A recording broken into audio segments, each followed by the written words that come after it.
Just a few days ago, the New York Times dropped a bombshell investigation into how Israeli Prime Minister Netanyahu prolonged the war in Gaza for his own political gain, basically choosing to prioritize his far-right coalition over peace and reportedly even the survival of several hostages at critical moments in the war. If you haven't read the report yet, we highly recommend you do. The reporter spoke to over 100 officials and uncovered haunting details from secret meetings and classified intelligence that prove Netanyahu ignored his military's advice to further his own political agenda, seemingly to try to escape corruption charges that have been looming over him. Yeah, the investigation paints a really sinister picture of the inner workings of Netanyahu's operations and priorities. Like, this example really struck us, how his team basically decided it was worth it to leak a top secret Hamas document to the public, which revealed to Hamas that Israel was actually tapping their communications just to quell a protest against Netanyahu. It also illustrates how Netanyahu was warned of security threats from Hamas, Hezbollah, and Iran before the October 7th attack. He was told Israel is in grave danger,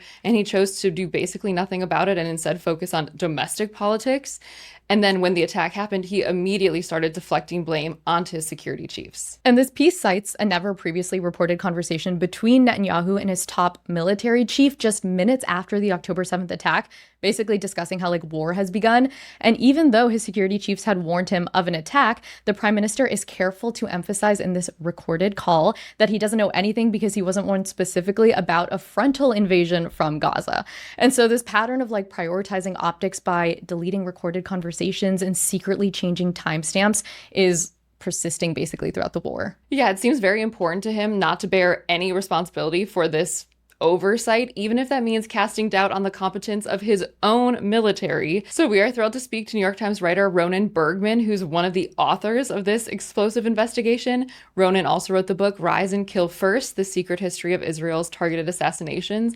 And he was on the team of Times reporters that won the Pulitzer last year for reporting on Israel and Gaza. So Ronen, this piece is so incredible. It's such an in-depth look into Netanyahu and kind of just the political chaos that he lives in. So to start unpacking your 6-month investigation, can you tell us about what you call the 3 unavoidable truths that you learned through your reporting that we'll kind of just discuss through this conversation? One is that from very early on, like a decade, Benjamin Netanyahu did not want to defeat Hamas because, according to him, in private conversations and in public appearances, he saw Hamas as an asset. He came to Qatar and asked Qatar to fund the Hamas-run government in Gaza. The same government that now he's sending troops to kill was funded by Netanyahu. The second is that Benjamin Netanyahu, being on trial for severe corruption, when he came back to power in early 23, he led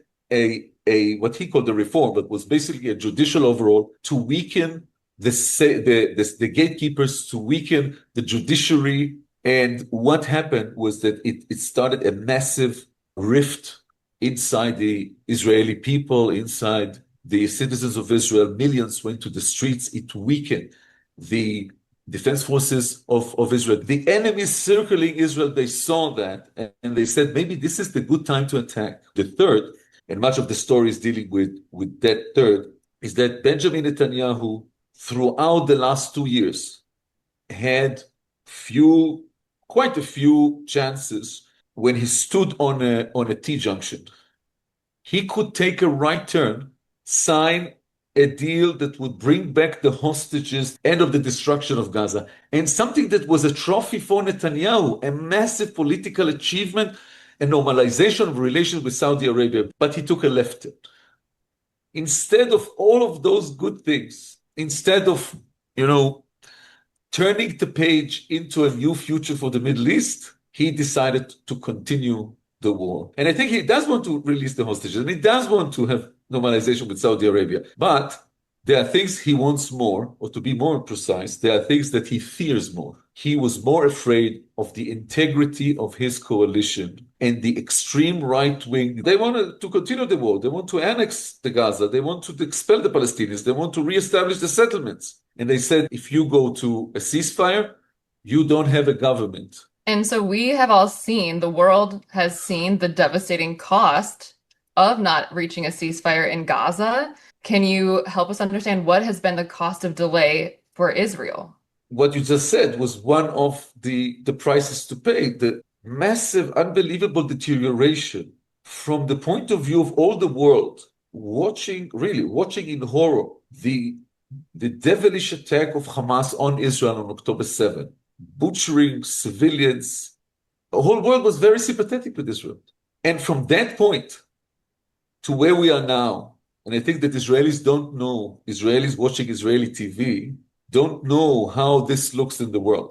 Israel, again, comes as Goliath against David, as the aggressor against the victim. This is one price. The other price are 41 hostages that came to Gaza alive and died ever since in captivity. We're talking about now close to 1,000 Israeli soldiers that were killed. You're talking about a country that is on the brink of bankruptcy.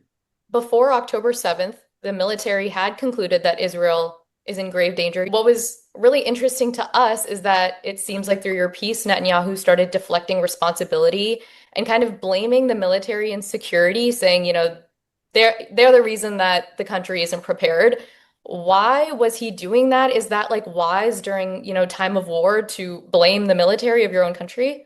In the second phone call he got that morning, you see the seeds of trying to shift all the responsibility on someone else. He also says, I don't see anything in the intelligence. They told me that Hamas is deterred. And at the same time, his son, who didn't come to serve in the military, who is residing in Miami, is tweeting the most horrible conspiracy theories about the leaders of the military, conspired with Hamas before October 7, that they knew October 7 is coming, and that it was all in order to destroy his father's leadership of the country. That is wild. Even just to see Netanyahu's in his head, every little machination that he makes is all PR, and it's all to make him look better in the eyes of the Israelis. We know when October 7th happened, his popularity took a huge dip.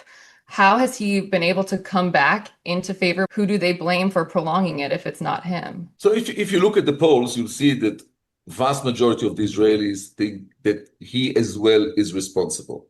It's a military disaster. It's an intelligence fiasco. Vast majority of Israelis are saying we should go for a deal and end the war and bring back the hostages.